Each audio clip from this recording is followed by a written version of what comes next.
നമസ്തേ. ഇപ്പോൾ ഈ അടുത്തിടെ ഉണ്ടായ നെയ്യാറ്റിൻകരയിലുണ്ടായ സമാധിയെ പലരും പല രീതിയിലാണ് വ്യാഖ്യാനിക്കുന്നത്.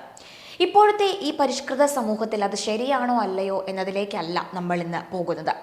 നമ്മുടെ ഹൈന്ദവ സമൂഹത്തിൽ എന്തെങ്കിലും പ്രശ്നങ്ങൾ വന്നാൽ ഒറ്റക്കെട്ടായി നിന്ന് മറ്റു സമൂഹത്തിലുള്ളവരെ പോലെ അതിനെ നേരിടുകയല്ല ഹൈന്ദവർ ചെയ്യുന്നത്. മറിച്ച് ഒറ്റുകൊടുക്കലാണ് അവർ മെയിനായി ചെയ്യുന്ന ഒരു പരിപാടി. അതിനെ മനസ്സിലാക്കാനുള്ള ബോധമാണ് ഹൈന്ദവ സമൂഹത്തിന് ആദ്യം വേണ്ടത്. അത് പറയുമ്പോൾ നാം പോകുന്നത് കേരളത്തിലെ സാംസ്കാരിക നായകനായ അയ്യാ വൈകുണ്ഠസ്വാമിയെക്കുറിച്ച് ഡോക്ടർ ഭാർഗവറാം പറഞ്ഞ ഒരു കാര്യത്തിലേക്കാണ്. കന്യാകുമാരി കൂടി ഉൾപ്പെട്ടിരുന്ന പഴയ തിരുവിതാംകൂറിൽ രാജഭരണത്തിന്റെയും ചില പ്രമാണിമാരുടെയും ഒത്താശയോടെ നാടാർ സമൂഹം കൂട്ടം കൂട്ടമായി നിർബന്ധിതമായി മതം മാറ്റം ചെയ്യപ്പെട്ടിരുന്നു. LMS അഥവാ ലണ്ടൻ മിഷൻ സൊസൈറ്റിയാണ് അതിന് പിന്നിൽ പ്രവർത്തിച്ച പ്രധാന ശക്തി എന്നത്. അതിനെതിരെ നാടാർ സമൂഹത്തെ സംഘടിപ്പിച്ച് അത് നവീകരിച്ച് മുന്നോട്ട് നയിക്കാൻ മുന്നിട്ടിറങ്ങിയ ആത്മീയ നേതാവായിരുന്നു അതേ സമുദായത്തിൽപ്പെട്ട അയ്യാ വൈകുണ്ഠനാഥർ. അദ്ദേഹം ഈ തേൾ സ്വഭാവികൾ എന്നാണ് മതപരിവർത്തനം ചെയ്യാൻ നടക്കുന്നവരെ പറയുന്നത്. അവർ ചാൻറ്റൂർ മക്കളുടെ പൂപ്പിയം കെടുത്തുന്നു, അതായത് നാടാർ മക്കളുടെ പരിശുദ്ധി നശിപ്പിക്കുന്നു എന്നാണ് അദ്ദേഹത്തിൻ്റെ വാക്കുകൾ സൂചിപ്പിക്കുന്നത്. അദ്ദേഹവും നാടാർ സമുദായത്തിൽ ജനിച്ച വ്യക്തിയാണ്. അദ്ദേഹം നിർബന്ധിത പരിവർത്തനം ചെറുക്കുന്നതിനായി വലിയ കൂട്ടായ്മകൾ സംഘടിപ്പിച്ച വ്യക്തിയാണ്. ആത്മനവീകരണത്തിന് എളുപ്പവഴി എന്ന നിലയിൽ അയ്യാ വഴിയായ നാരായണ ധർമ്മത്തെ പ്രസംഗിക്കാൻ അവർ തുടങ്ങി. LMSനും കൂട്ടർക്കും മതപരിവർത്തനം അസാധ്യമായി എന്ന് മാത്രമല്ല, പോയവർ തിരിച്ചു വരാനും നാടാർ സ്വത്വത്തിൽ ജീവിക്കാനും പിന്നീട് തുടങ്ങി. ബ്രിട്ടീഷ് ഭരണത്തിൽ നിർണായക സ്വാധീനമുള്ള LMSന് ഇതൊന്നും സഹിക്കാൻ പറ്റുന്ന ഒരു കാര്യമായിരുന്നില്ല. അവർ ബ്രിട്ടനിലെ ഭരണാധികാരികൾക്കും കേന്ദ്ര കാര്യാലയത്തിലേക്കും തങ്ങളുടെ പരിശ്രമം വൃഥാവിലാകുകയാണ് എന്ന് ഒരു കത്തയച്ചു. നാടാർ സമുദായം കഠിനാധ്വാനികൾ ആയ കൃഷിക്കാർ, സിദ്ധവൈദ്യം, കളരിമുറ, ഇത് ഈ ആത്മാർത്ഥത, പ്രതികരണശീലം, കൂറ് എന്നിവയ്ക്ക് പേര് കേട്ടവരാണ്.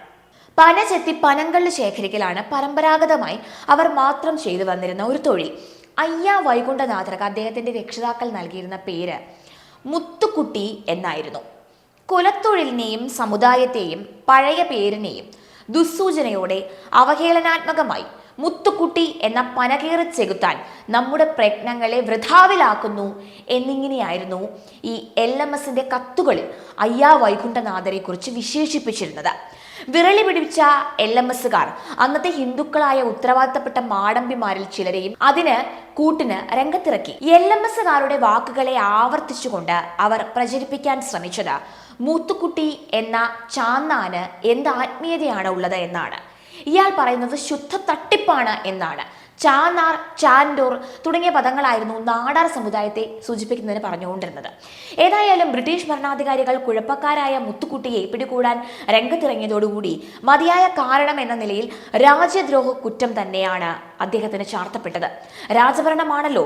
പോരെങ്കിൽ മുത്തുക്കുട്ടിയുടെ നേതൃത്വത്തിൽ പ്രതികരണശീലമുള്ള നാടാർ സമുദായം ഒരുമിക്കുന്നത് അത് ആത്മീയമായും ഭൗതികമായും മതപരിവർത്തനത്തെ ചെറുക്കുന്നതിൽ കരുത്താർജിക്കുന്നത് ലണ്ടൻ മിഷൻ സൊസൈറ്റി അഥവാ LMSകാരെ എന്നതുപോലെ മാടമ്പിമാർക്കും ഭീതിയും അസ്വസ്ഥതയും ഉണ്ടാക്കുന്ന കാര്യം തന്നെയായിരുന്നു. പോരെങ്കിൽ ഒരു നാടാർ വന്ന് നാരായണധർമ്മം പറയുന്നത് അസ്വീകാര്യം, ഭ്രാന്ത് എന്ന ജാത്യാഭിമാനത്തിന്റെ കടുത്ത കുശുമ്പും ഒക്കെ ഉണ്ടായിരുന്നു. ഏതായാലും അയ്യാ വൈകുണ്ഠനാഥരെ അവർ പിടികൂടി. മാതൃകാപരമായി മറ്റാർക്കും ഇനി ഇതുപോലുള്ള ബുദ്ധി തോന്നരുത് എന്ന തീരുമാനത്തിൽ കൈകാര്യം ചെയ്യാൻ അവർ തീരുമാനിച്ചു. അങ്ങനെ കന്യാകുമാരി ജില്ലയിലെ സ്വാമിത്തോപ്പിൽ നിന്നും തിരുവനന്തപുരത്തെ ശിങ്കാരിത്തോപ്പ് വരെ, അതായത് ഇപ്പോഴത്തെ അട്ടക്കുളങ്ങരയാണെന്നാണ് ലഭിക്കുന്ന അറിവ്, അവിടം വരെ ശരീരത്തിൽ മുള്ളുകെട്ടിവെച്ച് പനയോല പൊതിഞ്ഞ് വലിച്ചിഴച്ച് അദ്ദേഹത്തെ കൊണ്ടുവന്നു. ചാകുന്നെങ്കിൽ ചത്തു തീരട്ടെ, അല്ലെങ്കിൽ ഇവന്റെ സിദ്ധി കാണട്ടെ എന്ന് പ്രഖ്യാപിച്ചുകൊണ്ടുള്ള ആ ഒരു നടപടിയിൽ അയ്യാ വൈകുണ്ഠനാഥരുടെ ജീവഹാനി സംഭവിച്ചില്ല. അതിനുശേഷം ജയിലിൽ അടയ്ക്കപ്പെട്ടപ്പോഴും നിരവധി ഉപദ്രവങ്ങൾ സ്വാമികൾക്ക് നേരിടേണ്ടി വന്നിട്ടുണ്ട്. കന്യാകുമാരി ജില്ലയിലെ സ്വാമിത്തോപ്പിൽ ഇന്നും അയ്യാ വൈകുണ്ഠനാഥരുടെ വഴിയിൽ ആയിരങ്ങളെ വഴി നടത്തുന്ന ആരാധനാ കേന്ദ്രങ്ങളും ഇപ്പോഴവിടെയുണ്ട്. ഞാനൊന്ന് ചോദിക്കട്ടെ, ഏത് വിശ്വാസമാണ് അന്ധവിശ്വാസമല്ലാത്തത്? ചിലപ്പോൾ നിങ്ങൾ മാതാപിതാക്കളെ അന്ധമായി വിശ്വസിക്കുന്നു, അല്ലെങ്കിൽ മാതാപിതാക്കൾ തിരിച്ച് മക്കളെ അന്ധമായി വിശ്വസിക്കുന്നു, അല്ലെങ്കിൽ ചിലപ്പോൾ അധ്യാപകരെ നിങ്ങൾ വിശ്വസിക്കുന്നു, അതുമല്ലെങ്കിൽ നിങ്ങൾ മാധ്യമങ്ങളെ വിശ്വസിക്കുന്നു, അല്ലെങ്കിൽ ആധുനിക ശാസ്ത്രത്തെ വിശ്വസിക്കുന്നു. ഇന്നലത്തെ ശാസ്ത്ര സിദ്ധാന്തങ്ങൾ ഇന്ന് മാറിപ്പോകുന്നുണ്ട് എങ്കിൽ ഇന്നലത്തെ അന്ധവിശ്വാസത്തിന്റെ അടിമത്തം നമ്മളും പേറിയല്ലോ. അപ്പോൾ ആധുനിക ശാസ്ത്രവും നമ്മളോട് അതിൻ്റെ യുക്തികളെ വിശ്വസിക്കാൻ തന്നെയാണ് ആവശ്യപ്പെടുന്നത്. അത് നിങ്ങൾ മറക്കാതിരിക്കുക.